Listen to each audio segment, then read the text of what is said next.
Hi there, welcome along. The 69th Ballon d'Or ceremony has been taking place over the last couple of hours. It's just reaching the closing stages, just the women's awards and the men's award to go in the grand surroundings of the Châtelet Theatre in central Paris. They're recognising the best players in the world over the previous season. It was a Spanish double last year with Manchester City defender Rodri and the Barcelona midfielder Aitana Bonmatí scooping the men's and women's individual prizes. Again, journalists from France Football, L'Equipe and the top 100 nations in world football have been voting over the last few hours. The men's shortlist of 30, that's been ranked, so we know who isn't going to win. Joe Linsky, my colleague here, has been poring over that and some of those other awards that have come through as well. Joe, joining us as well is Ernest Macia, the Spanish football journalist and writer. I think we can speak to you straight away, Ernest. Hi there to you. Thank you for joining us on this Ballon d'Or reaction programme. I think we're going to hear very shortly whether it's Mariona Caldente or Aitana Bonmatí who is going to win the women's prize. But what we've had already, some significant wins for Spain, shall we say. That's why we've brought you in. Lamine Yamal, who's in the running for the men's prize, the first player to win the Copper Award back-to-back, Ernest. That's for the under-21. Yes, and I would say this is pure common sense, because we can see on the football pitch his talent, the deployment of his talent, even if he's that young. So I think that he has to be regarded as a player that in the future will win the Ballon d'Or, even if tonight maybe Dembélé is favorite. But we cannot deny that he holds a lot of possibilities, because from a subjective point of view, I think that Dembélé is at least as good as Lamine Yamal is at least as good as Dembélé. So we will see what are the criteria tonight, but there's no deny that this player will set an era in Barcelona in the next 10, 12 years. I mean, he's only 18. I think he'll be mentioned in dispatches with the main prize as well, up against Ousmane Dembélé, who is the favourite this evening. But he is an astonishing player for what he's achieved already. Yeah, indeed. He's only 18, as you said, but the sense of dominance when he is on the pitch and in the Spanish national team, because we cannot forget that Spain won the Euro with Lamine Yamal being crucial, not just like Dembélé, not just scoring, but also giving assists, because both players are team players. And I think this is the main victory of football, that yes, there are players that like, for example, we've seen many like Cristiano Ronaldo that are top stars for themselves, but there are some others like Messi, for example, in the past that play for the team, and they are integrated in this system that makes teams remembered in time. So I think that this guy, Lamine Yamal, a humble one, is creating culture again in Barcelona, along with the youngest generation ever to succeed after Xavi and Iniesta, Pedri, Gavi. So I think that is a beautiful project, what we see in Barcelona in men, but also in women. Ernest, stay with us. I'm going to bring in Joe now as we wait. They're taking one of their many breaks in Paris as we wait to see if Mariona Caldente or Aitana Bonmatí wins it for the third time in a row, the women's Ballon d'Or. Joe, I mentioned to Ernest there a kind of Anglo-Spanish battle in some of these prizes.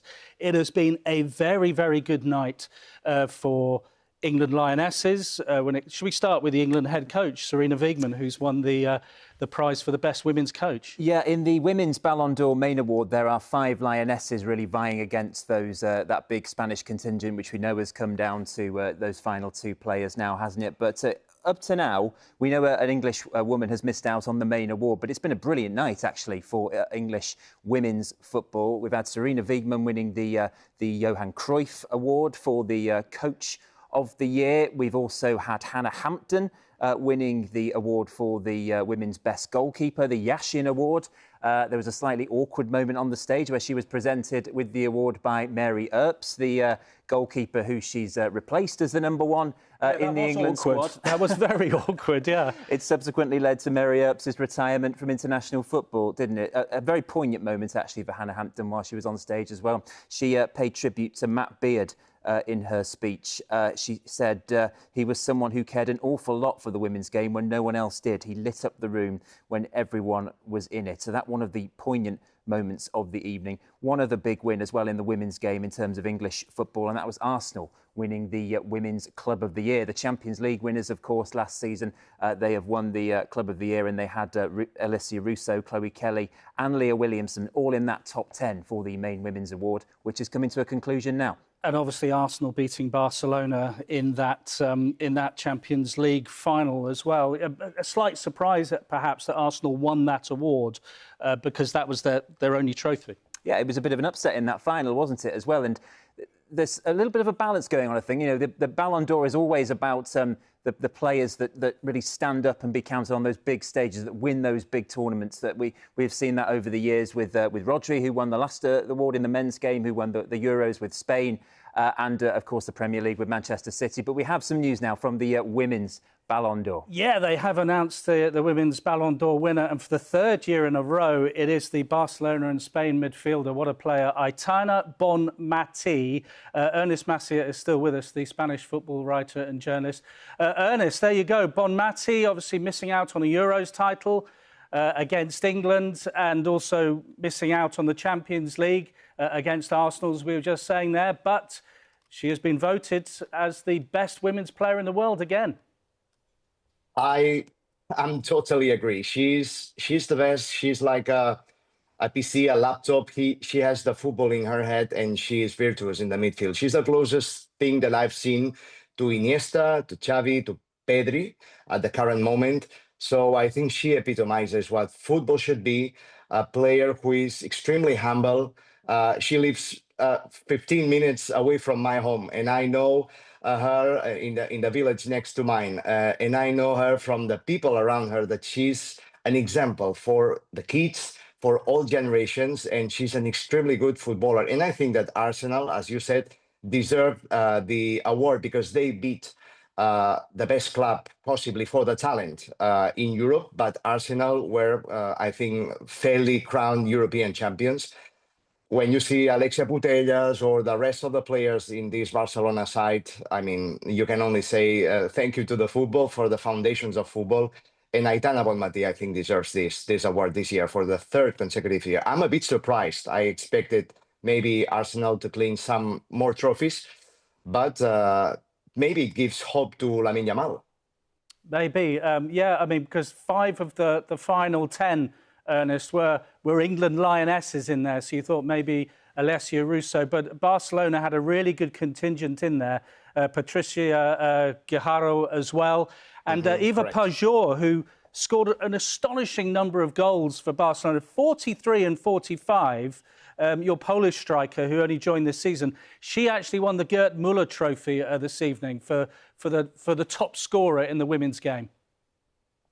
Yeah, she's the feminine version of Keane. I think she's the perfect player for a team like Barcelona, who deserves somebody trustworthy ahead, because the structure behind her, with Aitana Bonmatí, with Alexia Putellas, with Vicky, I think is clear. But Barcelona needed this step of quality, and I think that Eva Pajor gives this team the almost invincibility, because as we saw Arsenal last year, nobody is invincible, and everybody well organized can beat anyone.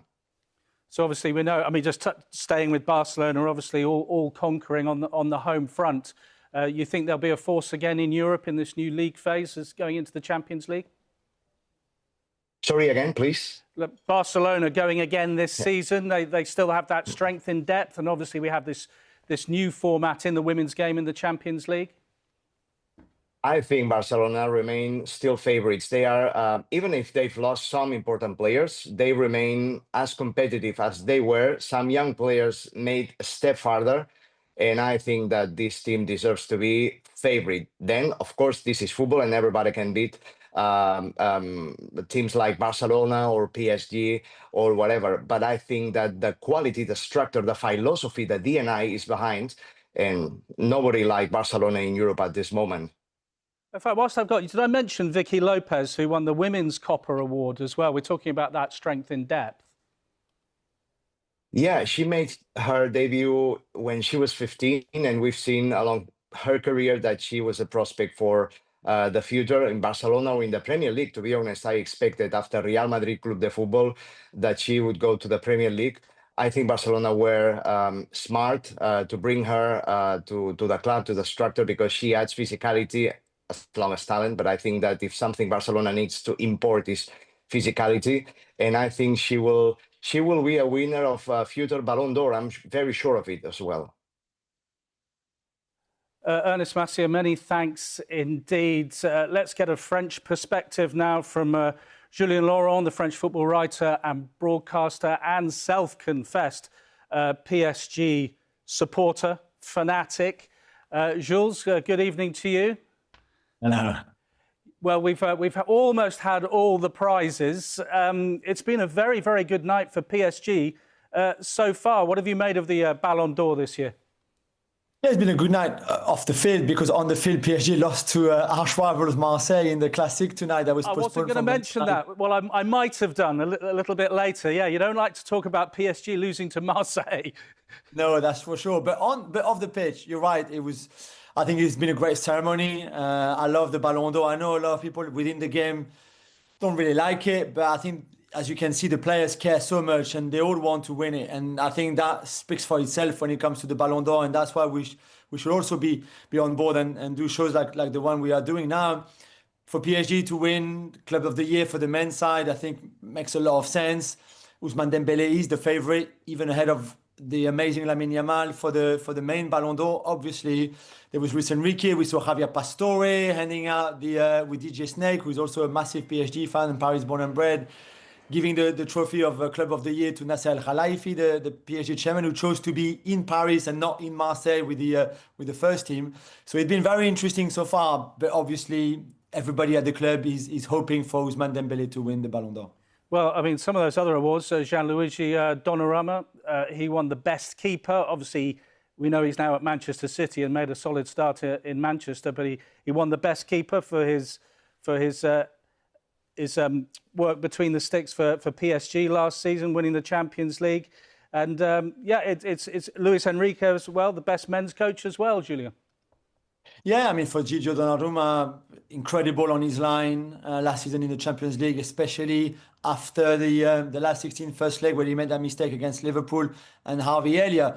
After that, he was just on another planet, really. The second leg against Liverpool, the 2 games against Aston Villa, the 2 games against Arsenal, and then didn't have anything to do really in the final because PSG was so incredibly dominant. But before that, without him, they don't go to the final and they don't win it. So well-deserved trophy for the second time, by the way. He wins the Yashin Trophy.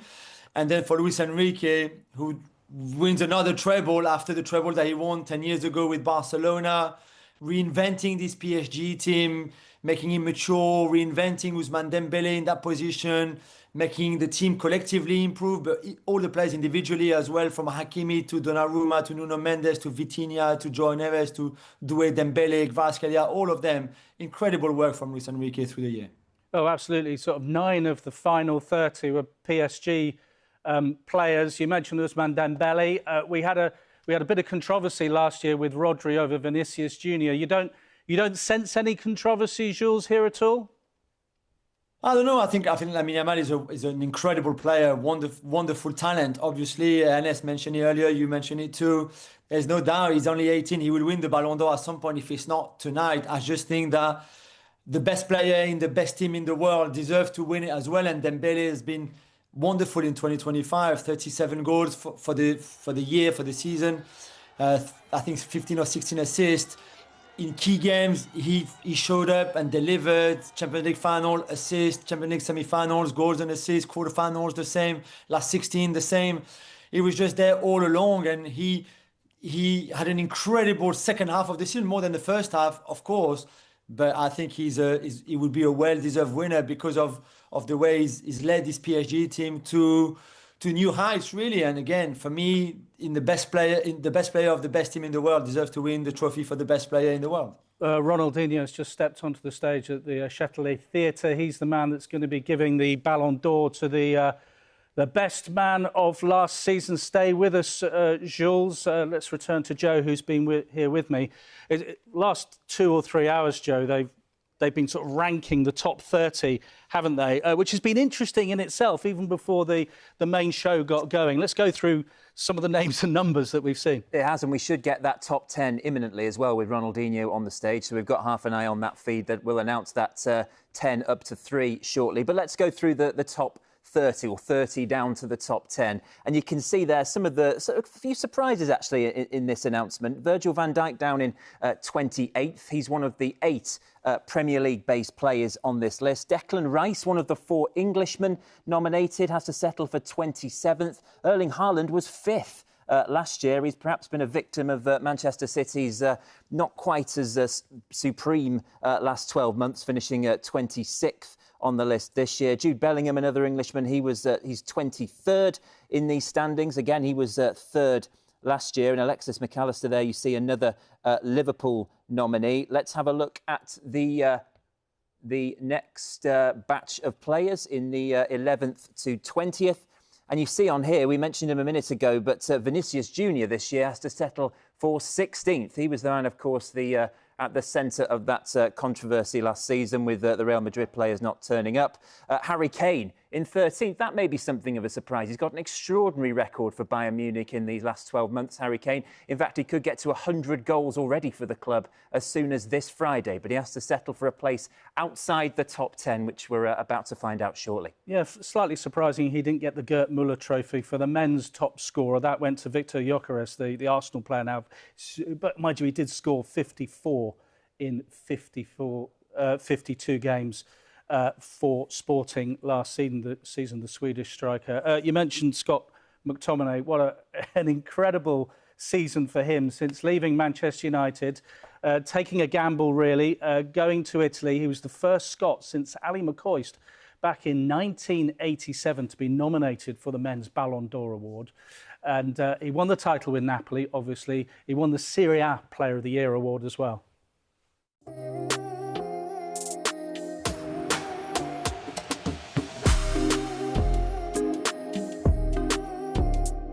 It was a big decision, but something that was quite straightforward. I saw the passionate fans, I saw the coach, I saw the players, and I saw an opportunity there for myself to push my career further, and I took it.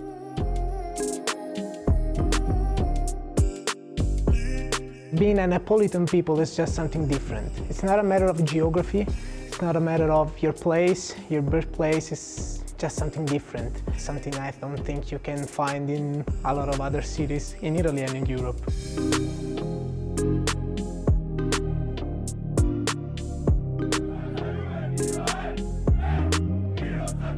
McTominay is the best player in Naples. It's magic. It's amazing. Thank you so much, Scotland, for this. You want to make people proud. You want to be content with what you've done, because the way that we worked as a team throughout the whole season was relentless, to be honest. And to come away with how it ended was, it was a dream. What you can't disagree with McTominay is that he has been absolutely, utterly decisive for a Napoli team who did something really extraordinary. Scott McTominay has become the first Scottish man in 38 years to be nominated for the Ballon d'Or. And then within 1 year, there he is on this list for the Ballon d'Or.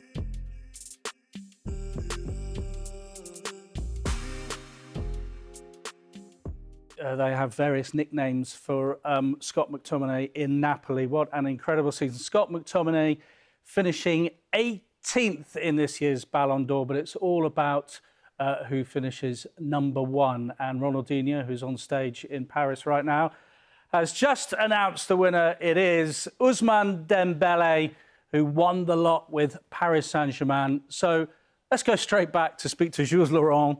There we go. We brought it to you. First and fastest, Jules. Ousmane Dembele, Ballon d'Or winner. Yeah, what an incredible story. I mean, he caps an incredible year where he won the 5 trophies, the league, obviously, and the French Community Shield, if you want, plus the European Super Cup, plus, obviously, as well, the Champions League, which is massive, incredible, and potentially the Intercontinental Cup, missing out on the Club World Cup and losing that final to Chelsea. But for Ousmane, I mean, just wonderful story. I'm obviously completely biased as a PSG fan and also as as somebody who knows him really well, who followed him since he made his debut in France with Rennes when he was 17, an incredible talent that then struggled to fulfill all that potential, stagnating a little bit in his career from Dortmund to Barcelona. Even his first year in Paris, you were left thinking like there's more here to this player. And credit to Luis Enrique and to Usman himself, but Luis Enrique especially for making him the machine that he was last year or this season, this year that just finished, repositioning him from a wide position, either a right winger or left winger, to this number 9 or false 9, whatever you want to call it, position where he could lead this team with the ball, without the ball, bring his creativity, his pace, his technical ability, and then working hard on his finishing that in the end became super clinical. So from missing chances and being a what-if player almost to becoming the best player in the world. I mean, Lionel Messi won his 8th Ballon d'Or in Paris Saint-Germain colours, but I guess being the first French player in Paris Saint-Germain colours to win the Ballon d'Or, that must feel quite special.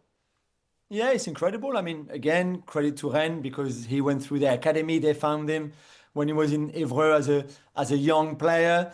And then PSG brought him back to France from Barcelona after a few years there where he had highs and also a lot of lows on and off the pitch, really. And again, not fulfilling completely that potential. And I think PSG always had a thought that there was an incredible talent there that you just had to work with and polish a little bit more, even at the age of 26, 27, to make the finished article, which is not even now. I still think there's another step up for Ousmane Dembélé in terms of consistency, and if he can reproduce this kind of season, then he will be even better. But what he did for PSG this year from December onwards is just, again, incredible and beautiful to see, because it's also a story about self-confidence and never giving up on your dreams and always believing that you can achieve great things, because there's a few people who wrote him off, really, even when he moved back to France with PSG, that didn't think he could reach those kind of heights.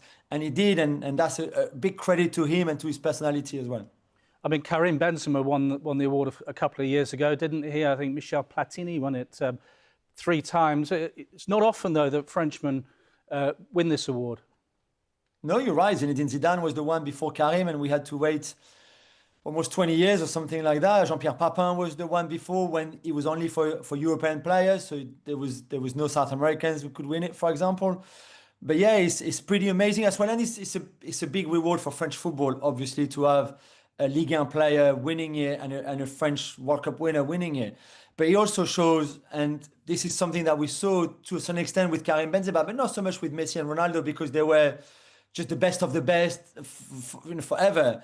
But Dembélé is also a reward for how good collectively PSG were in that year. And yeah, you've got a lot of individual incredible talents like Dembélé, like Lamine Yamal, like Messi, Ronaldo, etc., Benzema. But Ousmane Dembélé owes this Ballon d'Or to his team as well, because together they created something very, very special with Luis Enrique at PSG this year. And that's why they won all those trophies. That's why he performed so well, because behind him and alongside him, he had this incredible team where everybody played for each other, attacked together, defended together. And I think that also made a difference in the way Ousmane could express himself. And Messi and Ronaldo were the incredible talent on top of good collectives and good teams, but they were just the GOATs. Dembélé is obviously not as good as them, but he just also benefited from this incredible team machine that PSG had. And this is very much Dembélé's Ballon d'Or, of course, but also one of the most collective Ballon d'Ors in recent years. Yep, a great night for Ousmane Dembélé and PSG. Let's just quickly go back to Ernest Massier, the Spanish football journalist. Ernest, do you think that it was fair overall? Yeah, I think it's absolutely fair and easy to justify. From my perspective, and subjectively, both are top levels, both are GOATs. But when you have a team that has won the Champions League and all the titles in France, I mean, there's nothing you can take away from him. I regretted at the time he left Barcelona. I knew that he was going to make something big one day. He was vilified sometimes here in Barcelona for his lack of consistency, for his lack of precision when scoring. But he has become a better version that Xavi. Xavi said that he wanted to retain him. Everybody knew that he had a potential that nobody could unlock. unless he fall in the appropriate team. And I think that Paris Saint-Germain is this appropriate team. He can be a leader there, a silent leader, a fantastic player. And I think that there's no deny that, I mean, it's impossible to say that he does not deserve this award. Let's bring back in Jules as well. So no diplomatic incident this year, guys. I mean, Ernest, you've got Aitana Bonmati for a third year in a row, Vicky Lopez. Correct. You can claim Luis Enrique as well. You know, everybody's happy. Yeah, indeed. I think it's been a very good night for football, because I think they are not just incredible coaches or players. They are beautiful human beings, and I think they are examples. We've seen a club that didn't show up tonight. We've seen last year a player who claimed that the award should be for him. I think it has to play a role as well, and I absolutely agree with all the awards tonight. A bit surprised for Aitana Bonmati, because I didn't expect that without winning the Champions League she could win this year, but she's the best. So let's say that I'm very, very happy tonight for what we've seen from PSG to Barcelona. Jules, you agree with that after last year and all that nonsense with boycotts? It seems like this award ceremony, you know, has got its mojo back a bit. Yeah, I agree completely. And I think that's why there was a lot of buzz around it, because there was obviously Lamine and Dembele and all the others who had a great season. Rafinha, for example, too. Vitinha and the other, Hakimi, the other PSG boys. We'd had incredible Women's Euros, incredible Champions League when you think about it, really. We had great goals. We had great goal scorers. We mentioned Kane and Gyökeres already on the show. We have young talent coming through, not just Lamina, 18, but we talked about Vicky. And there's others too. This PSG team, for example, is a very young team. The Barcelona team and Pedri and the others are also very young. So the future is great. And you're right. Maybe it was the right time to go back to something where we would all be united around this game and this trophy. There was great tribute, obviously, to the Jota brothers. We talked about Matty Bayer too on the show already, and in one of the speeches. So it was just wonderful. I felt from start to finish, and I think everybody will go home happy. I know you'll be disappointed if you finish second or third in the case of Lamine or Vitinha, but there will be next year, and they will be back. Ousmane Dembele is crying on stage right now as he's just finished his acceptance speech. Julien Laurens and Ernest Mathieu, many thanks for your time this evening. Joe Linsky is still with me here. Big win for PSG, with obviously Ousmane Dembele taking the main men's prize, but then Aitana Bonmati, as Ernest was saying, perhaps causing a bit of a surprise because she was on the losing end against Arsenal and the England Lionesses in this Ballon d'Or year. But it's been a good night for England as well when you look at head coach, best club, and also best keeper.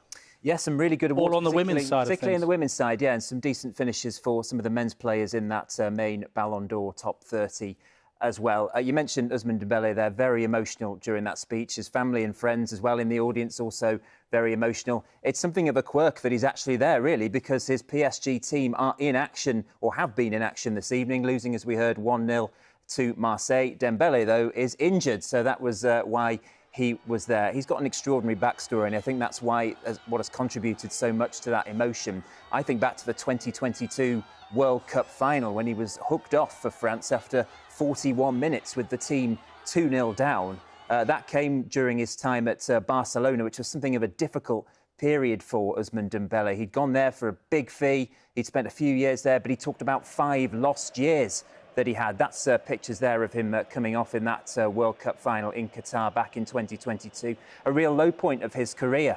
That was after 41 minutes of the match that France went on to lose on penalties. But as I say, during his time at Barcelona, he had a difficult time. He had injuries. He had problems with discipline that some of his coaches talked about. But he really has turned it around at PSG under this management of Luis Enrique. And he, in fact, Dembele, is one of 4 current PSG players in that top 10, which I'll just go through for you. Number 10, Nuno Mendes. Number 9, Gigi Donnarumma, who's, of course, gone on to Manchester City. Cole Palmer, number 8, the highest-ranked Englishman in the Ballon d'Or rankings. Number 7 was Kylian Mbappe. Number 8, another PSG man, Achraf Hakimi. Number 5, Rafinha of Barcelona. He has a really good season, Rafinha. Fantastic numbers for him in that season where they got to the Champions League semi-finals last season. Number 4, you see there, Mohamed Salah of Liverpool settling for 4th place and the highest ranked Premier League player of the 30 players to be nominated. There is a former Premier League player there, though, in Vitinha, who had a very brief spell at Wolverhampton Wanderers back in 2021. His one goal in England came in an FA Cup match away at Chorley. He is now the 3rd best player in the world, according to the Ballon d'Or ranking. So that is the top 10 for you, Ollie, on this Ballon d'Or night. Harry Kane finishing 13th, maybe a little bit hard done by, given his year of goal-scoring exploits, but a good night, as you say, for the English game as well, particularly on the women's side of things, with Serena Wiegmann, Coach of the Year, Arsenal, Club of the Year, and Hannah Hampton, the goalkeeper who's come through so many setbacks as a young player to now be the best goalkeeper in the world, the Yashin Award. Yeah, Vitinha still talks about that goal against Chorley. I'm quite sure. It was a screamer, I have to say. Brilliant sure goal. It was. That's just about it. Joe Linsky, many thanks indeed. Thank you for watching this. Lots more reaction to all those awards on the BBC Sport website, of course. But from me, Ollie Foster, and everybody else here, goodbye for now.